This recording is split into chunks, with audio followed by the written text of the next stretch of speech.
Halo, selamat siang pemirsa IDX Channel, kembali berjumpa bersama kami dalam program IDX Versation Closing. Informasi dari dunia ekonomi dan bisnis akan kami sajikan untuk Anda. Dan bersama saya Fajar Wayong, inilah IDX Versation Closing selengkapnya.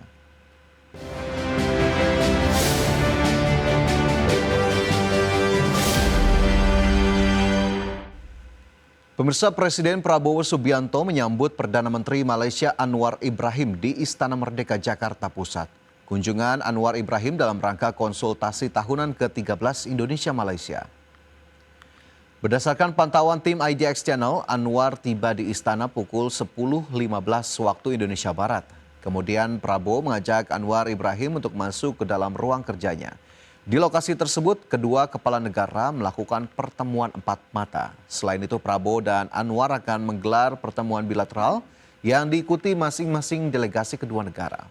Selanjutnya, kedua kepala negara menggelar konferensi pers bersama dan ditutup dengan makan siang. Mendampingi Prabowo saat menyambut langsung Anwar di Istana Merdeka, diantaranya Menteri Luar Negeri Sugiono, Menteri Sekretaris Negara Prasetyo Hadi, dan Sekretaris Kabinet Letkol Teddy Indrawijaya. Turut dalam pertemuan dengan Prabowo dan Anwar di Istana Merdeka, yakni Menteri Koordinator Bidang Perekonomian Erlangga Hartarto, Menteri Dalam Negeri Tito Karnavian, Menteri Kesehatan Budi Gunadi Sadikin, dan Kepala BIN Herindra.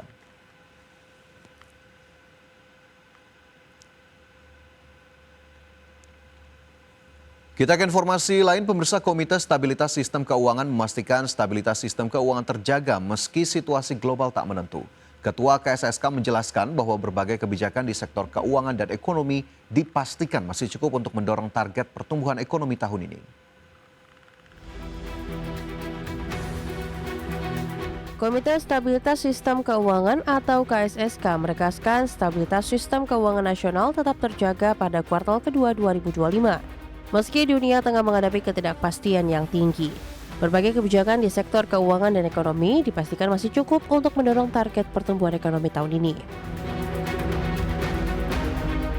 Ketua KSSK yang juga Menteri Keuangan Sri Mulyani Indrawati menyebut saat ini ekonomi Indonesia masih berada di jalur positif, di mana konsumsi rumah tangga dan daya beli masyarakat tetap terjaga dan ditopang oleh aktivitas dunia usaha yang bertahan.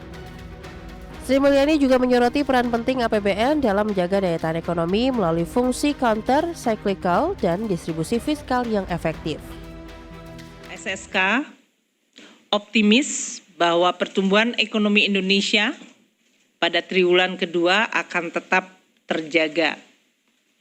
Konsumsi dan daya beli masih positif, serta aktivitas dunia usaha yang cukup resilient yang didukung oleh peranan APBN di dalam menjalankan fungsi counter cyclical maupun di dalam memperbaiki distribusi dan efektivitas market. Meski KSSK tetap optimistis terhadap ketahanan ekonomi domestik, pemerintah harus tetap mewaspadai dinamika global saat ini. KSSK juga akan mendorong kebijakan fiskal, moneter, hingga kebijakan sektor finansial yang adaptif untuk memastikan perekonomian nasional tetap stabil dan mampu menghadapi tekanan dari luar negeri. Dari Jakarta, Rarjo Patmo, IDX Channel.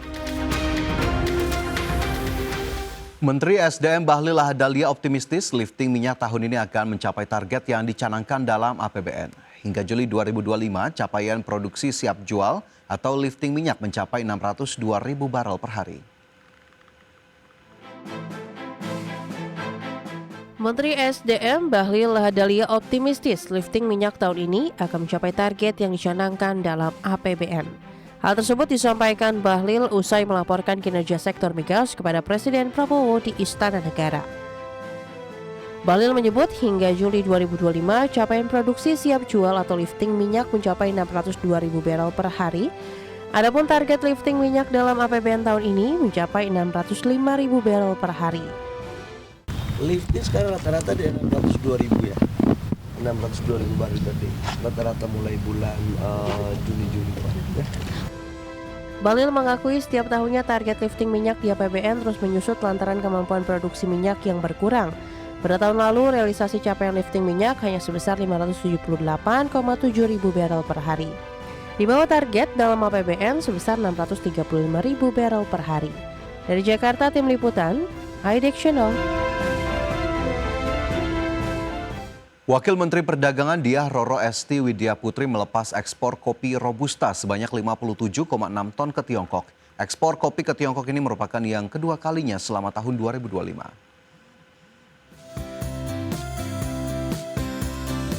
Wakil Menteri Perdagangan Diah Roro Esti Widya Putri melepas ekspor kopi Robusta sebanyak 57,6 ton ke Tiongkok senilai 264 miliar US dollar. Kopi Robusta yang diekspor ke negeri tirai bambu ini berasal dari petani Subang, Jawa Barat yang dikelola Koperasi Produsen Gunung Luhur Berkah. Ekspor kopi ke Tiongkok ini merupakan yang kedua kalinya selama tahun 2025 ini. Dia mengapresiasi ekspor kopi dari petani Subang karena selain meningkatkan taraf hidup masyarakat pedesaan juga menjadi devisa bagi negara.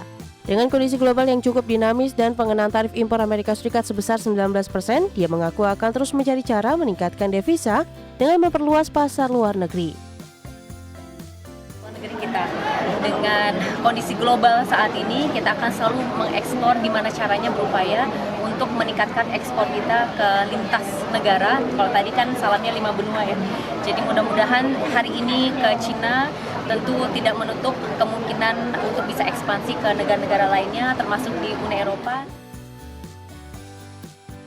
Total ekspor kopi Subang sejak Agustus 2024 hingga Mei 2025 mencapai 960 ton dengan total nilai sebesar 4,6 juta US dollar. 90% kopi yang diekspor jenis Robusta dan 10%-nya Arabica dengan tujuan ekspor terbesar ke Arab Saudi dan Uni Emirat Arab sebanyak 70%. Dari Subang, Jawa Barat, Yudi Heriawan Juanda, IDEX Channel. Pemirsa, kabar duka datang dari dunia ekonomi dan politik Indonesia, di mana ekonom senior sekaligus mantan Menteri Koordinator Perekonomian Kwik Kian Gi meninggal dunia. Kepergian Kwik Kian Gi meninggalkan duka mendalam bagi banyak pihak. Semasa hidupnya, Kwik Kian Gi dikenal sebagai sosok ekonomi yang vokal, independen, dan berani menyuarakan kritik terhadap kebijakan pemerintah, terutama yang dinilai menyimpang dari kepentingan rakyat. Kwik Kian Gi lahir di Jawa Tengah pada 11 Januari 1935. Ia sempat menjabat sebagai Menteri Koordinator Bidang Ekonomi, Keuangan, dan Industri, serta Menteri Perencanaan Pembangunan Nasional, Kepala Bappenas di era pemerintahan Presiden Gus Dur.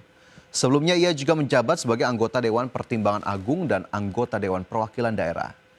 Kwik Kian Gi merupakan lulusan ekonomi dari Universitas Gadjah Mada dan Universitas Erasmus Rotterdam, Belanda.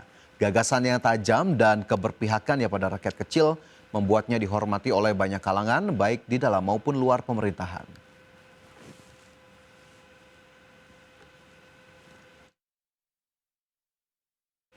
Dan pemirsa, informasi lainnya akan kami hadirkan usai jeda, tetaplah bersama kami.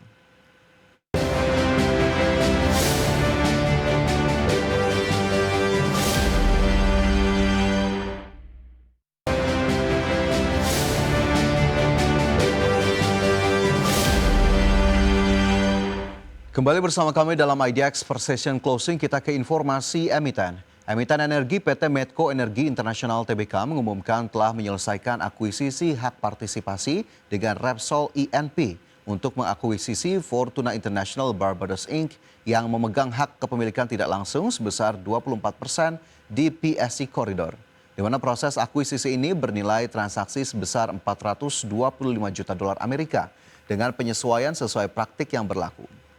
Sebagai catatan, PSC Corridor memiliki 7 lapangan produksi gas dan 1 lapangan produksi minyak yang seluruhnya berlokasi di wilayah Sumatera Selatan, di mana penjualan gas dilakukan melalui kontrak jangka panjang kepada pembeli dengan reputasi tinggi di Indonesia dan Singapura.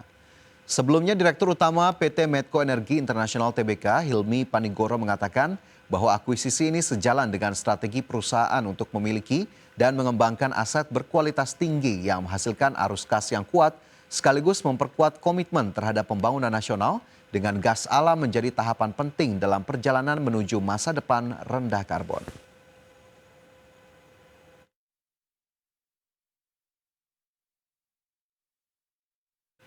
PT Teladan Primagro Tbk membukukan laba bersih 218,92 miliar rupiah di kuartal 1 2025 atau tumbuh 211,6% dari 70,25 miliar rupiah pada kuartal 1 2024. Lonjakan kinerja ini dipicu kenaikan harga CPO dan ekspansi hilirisasi produk PKO dan biodiesel.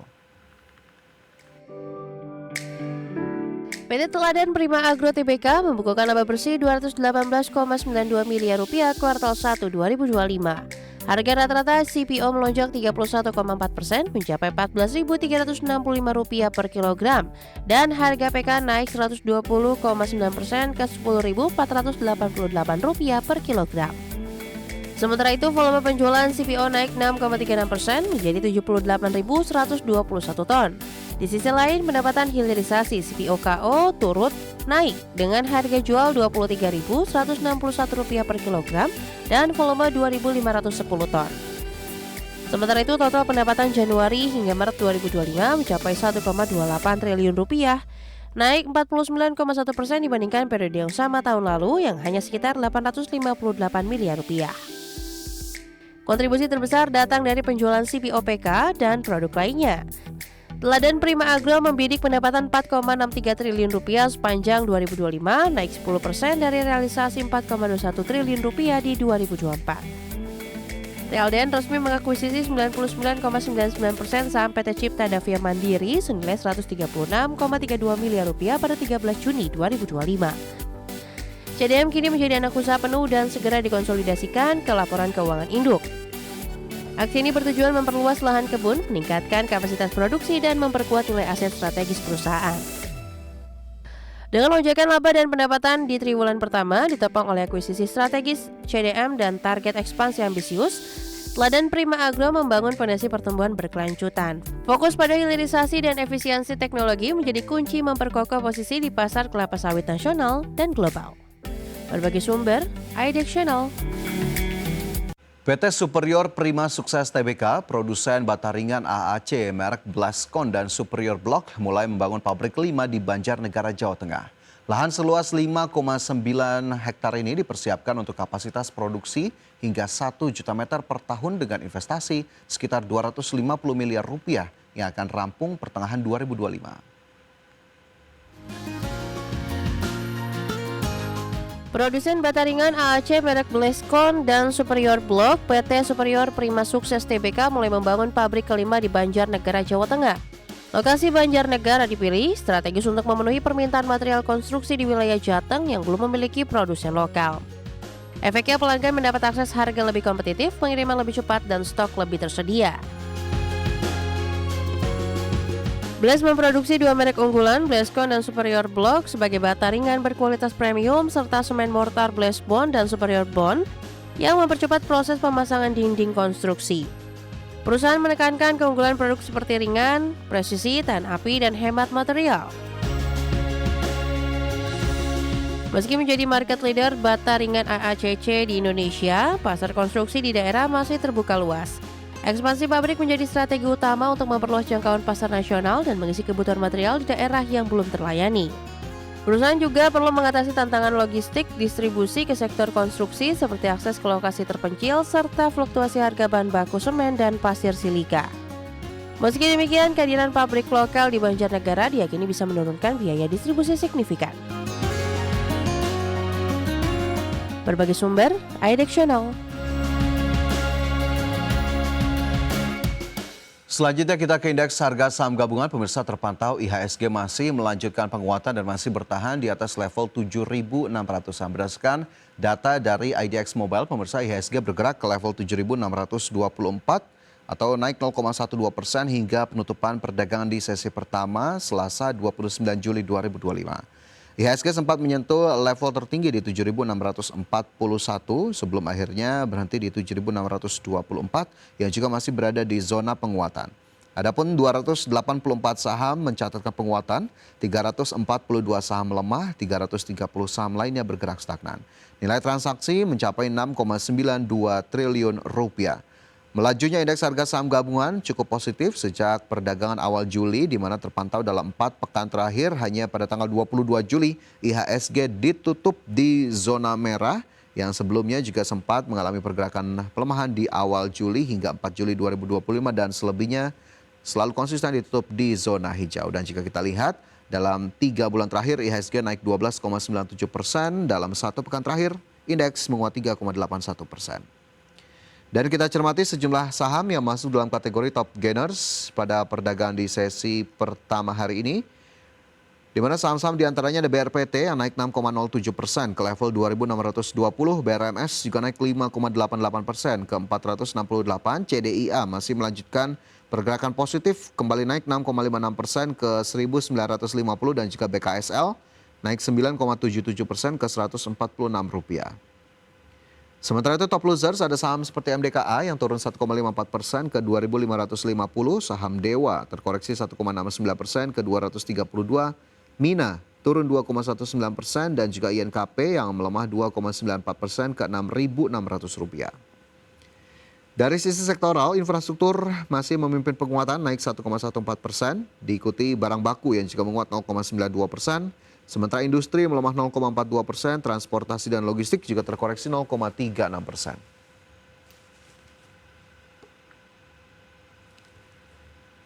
Dan pemirsa, usai jeda informasi dari dunia teknologi akan kami hadirkan untuk Anda sesaat lagi.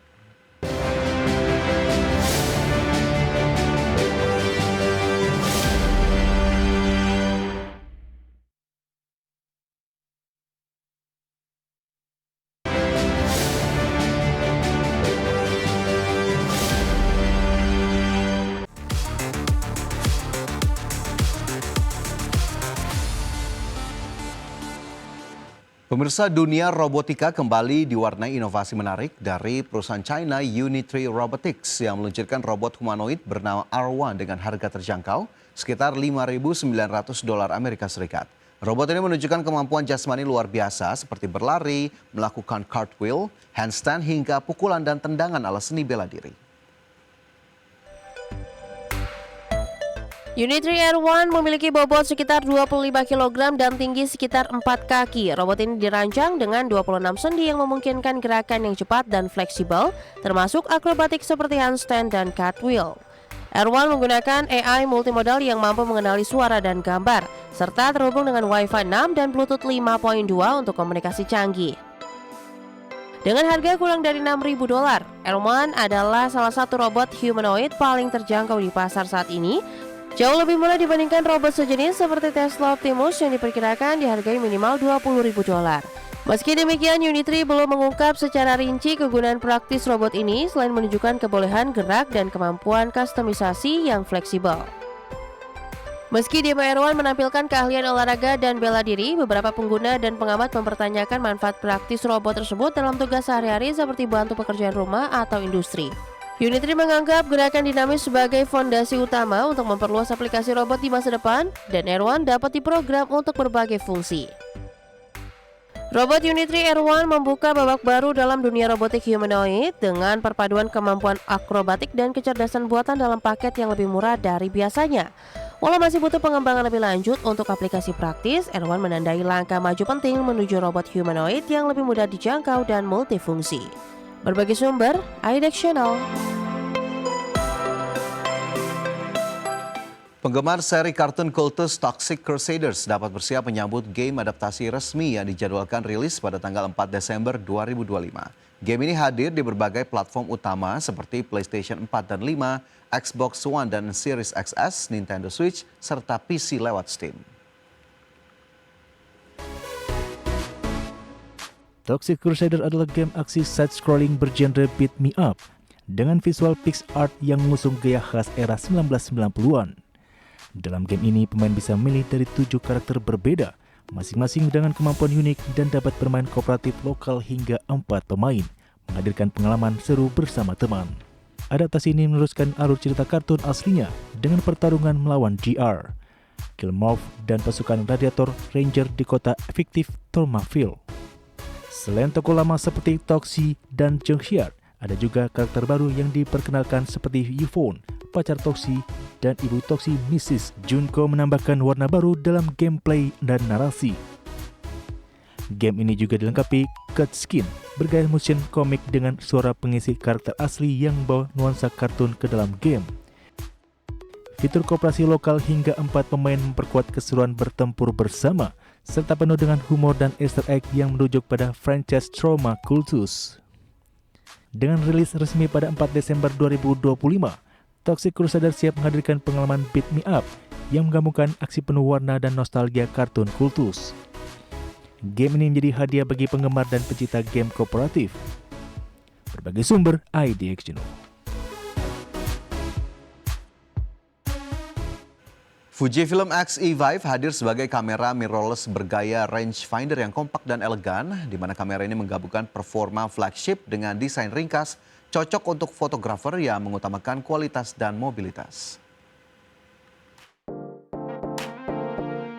X-E5 memiliki bodi ringan sekitar 445 gram dengan ukuran kompak menyerupai gaya rangefinder klasik namun dengan peningkatan fungsional. Terdapat dua dial klik yang responsif dan dial simulasi film yang baru dapat dikustomisasi, memberikan pengalaman kontrol analog yang intuitif. Konstruksi bodi dengan anodized metal menjadikan kamera ini tampil premium dan nyaman digenggam. Ditenagai sensor APS-C 40,2 megapiksel, X-Trans CMOS 5HR dengan algoritma pemrosesan gambar terbaru. X-E5 menghasilkan foto detail tajam dengan rentan dinamis luas dan tingkat noise rendah. Prosesor X-Processor 5 meningkatkan kecepatan pemrosesan gambar hingga 2 kali lipat dibandingkan generasi sebelumnya, serta mendukung ISO 125 hingga 12.800 standar dan hingga 51.200 secara extended. X-E5 menjadi model pertama di seri X-E yang menghadirkan stabilisasi dalam bodi dengan kemampuan hingga 7 stop, memudahkan pengambilan gambar di kondisi cahaya rendah dan saat menggunakan lensa non-stabilisasi. Kamera ini mendukung perekaman video hingga 6,2K 30 fps dan 4K 60 fps serta slow motion 1080p sampai 240 fps, cocok untuk videografer kreatif.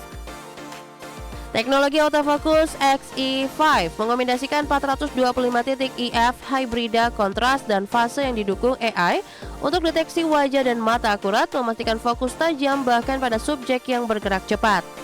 Autofocus juga mendukung mode zona untuk kontrol manual lebih baik, meski ada catatan kecil bahwa AF continue pada video masih bisa disempurnakan. Fujifilm X-E5 menawarkan perpaduan desain klasik, resolusi tinggi, dan stabilisasi canggih dalam bodi ringkas yang ringan. Kamera ini ideal untuk fotografer dan kreator konten yang menginginkan performa premium serta fleksibilitas tinggi di berbagai situasi pemotretan. Dengan fitur terbaru ini, X-E5 layak dijadikan opsi utama di kelasnya. Berbagai sumber, IDX Channel. Snapchat kembali menghadirkan inovasi yang mendukung keamanan dan kenyamanan pengguna. Kini, platform media sosial ini meluncurkan fitur baru yang bisa mengirimkan peringatan otomatis saat pengguna tiba di rumah dengan selamat. Fitur ini diharapkan dapat meningkatkan rasa aman dan interaksi sosial secara positif. Snapchat menghadirkan fitur safety notification yang memungkinkan pengguna mengirim notifikasi ke orang-orang terdekat saat mereka tiba di rumah. Peringatan ini otomatis terkirim langsung melalui aplikasi setelah pengguna mencapai lokasi rumahnya berdasarkan data GPS yang dipersonalisasi, sehingga keluarga dan teman dapat merasa tenang mengetahui pengguna sudah sampai dengan aman. Fitur ini dirancang dengan pengaturan privasi ketat di mana pengguna harus memilih kontak terpercaya yang akan menerima notifikasi tersebut. Selain itu, pengguna dapat menentukan zona aman seperti rumah sendiri sehingga notifikasi tidak akan terkirim secara sembarangan. Pendekatan ini memastikan fitur berjalan sesuai kehendak pengguna tanpa mengganggu privasi.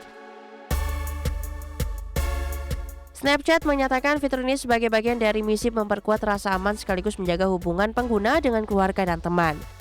Notifikasi tiba dengan selamat ini memberikan ketenangan pikiran dan memperkuat dukungan sosial, terutama bagi mereka yang sering berpergian malam atau tinggal di kota besar. Fitur safety notification ini saat ini dalam tahap peluncuran terbatas dan akan diperluas ke lebih banyak pengguna di berbagai negara dan sistem operasi. Snapchat berencana melakukan penyempurnaan dan integrasi fitur ini untuk mendukung berbagai skenario keamanan pengguna secara luas. Berbagai sumber, IDX Channel. Dan pemirsa, sudah 30 menit kami menemani Anda dalam IDX First Session Closing. Perbaharui terus informasi Anda hanya di IDX Channel, your trustworthy and comprehensive investment reference. Dan jangan lupa saksikan program Second Session Closing yang akan tayang pada pukul 15.30 waktu Indonesia Barat. Dan pemirsa, karena urusan masa depan harus terdepan, aku investor saham. Saya Fajar Wayong, pamit undur diri. Terima kasih. Sampai jumpa.